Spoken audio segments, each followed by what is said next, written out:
next guest first appeared on Home and Family as one of our DIY star finalists, and today she's back to show us a fun way to celebrate spring with May Day baskets. Please welcome design and DIY expert Jennifer Stagg. Welcome, Jennifer. Thank you for Welcome having back. me. Thanks for being here. It's so good to see you. It's been a while. It's been a while. And a lot has changed, to say the least. You got a lot different going on in your life. Tell us what's happening. Yeah, my very first appearance here, I announced I was pregnant. Yes. And today I'm announcing I'm not pregnant again. Nope, no more kids. No more kids. But 3 little girls now. We have 3 little girls, and we have an interior design firm, and we launched a textile company. So we've had a lot You have been very going busy. on. You got a lot going on, and we're going to Yes. get more to your textile company in a second because we're going to see some samples from that as well. Yeah, aren't we? Well, yeah. congratulations on all that. Thank you so much. So many great things, both personally and professionally. Good for you. Thank you. Let's dive right into these May Day baskets. Now, for those that may not know, what is May Day and the fun tradition? Explain a little bit about the tradition. Yeah, May Day's been going on for a long time. It's the first day of May, and to welcome in spring, people would make these little baskets of flowers and treats and then hang them on their neighbors' doors as a little like, hey, we're so glad you're neighbors and we want to give you a little boost for the warm weather. So this is my kind of take on it. Great idea. We need to do more of that in the world. I'm glad we're talking about it here today. Like a little like, hey, neighbor, this is, something special for the beginning of spring. And you got a few different versions. Few different versions. We're going to start with the paper cone. This is the traditional one, right? Are these paper cones. So I'm going to put you to work a little bit. All right. With the cones, really simple. All you're going to do is form a cone shape. Now you can do the edging with like some decorative scissors if you want to maybe add a little something special, and then to speed things up, just use some hot glue right here. But so we you don't have to secure it wait into for the place glue. with a little hot glue. Yes, we're You not make it going to all wait nice for the and glue to fancy. dry. I've already done one for you. Okay. I'm going to hand you this one. Very good. The cones we wrapped in this paper doily just to kind of dress it up a little bit, Yeah, and then I'm pretty. going to have you tie the ribbon around. Okay, very So good. start in the front here.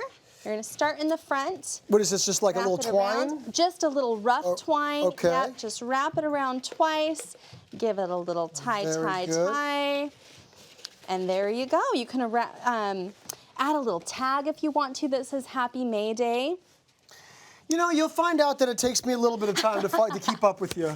You know what, this is kind of a tricky one, tying it around and around. Yeah, really. But let me show you, when you get your flowers. Very sweet. Okay, so you keep can going. grab- yes. I'm going to catch up. Okay, when you pick some pretty flowers out, even from the grocery store, you can make your own arrangement. And then to keep these flowers nice and fresh, you're going to dampen a paper towel, put it in a plastic baggie that you have on nice. hand, and then wrap it with a rubber band. And then all you have to do, I'm going to have you slip this right into your cone. There we go. Look at that. That's a good little tip in there. There you go. Perfect. And then you Now, can is just this the tie front, some or is that the tie some front? twine. You know what? The front is wherever you want it to be. How about that? Now, this is Okay. the front. Yes. There we go. And then just tie it with a little ribbon or some twine. That is super pretty and very easy, even though I may have made that look more difficult. I'm not sure. You nailed it. But Jennifer got it. Okay, let's move on. This is great. This is like you got an extra mason jar lying around. Yes. Guess what, everybody? We're going to find a great way to use it. Show us. Easy, easy. So you're going to take some wire, just cut it to size, wrap it around your jar right here. Beautiful. And then make a little handle. I'm going to have you pop the handle on there. Okay, very good. And then all you have to do is just take a potted plant, fit the potted plant in there, tie it with some beautiful ribbon, hang it on your neighbor's door, and bam, there you go. Can I ask you a question? As far as getting the wire around the mason jar, and you've got these 2 little loops that you've got on the sides. Yes. How did you make those little loops come about? Yeah, you're just going to use some pliers. It's a lot easier than it looks, actually. Just twist the wire around, make the little loop. The little loop comes out, so it's easy enough, and then you just put a little bit of soil in there and put your potted plant. And there you go. And this is something they can there. keep.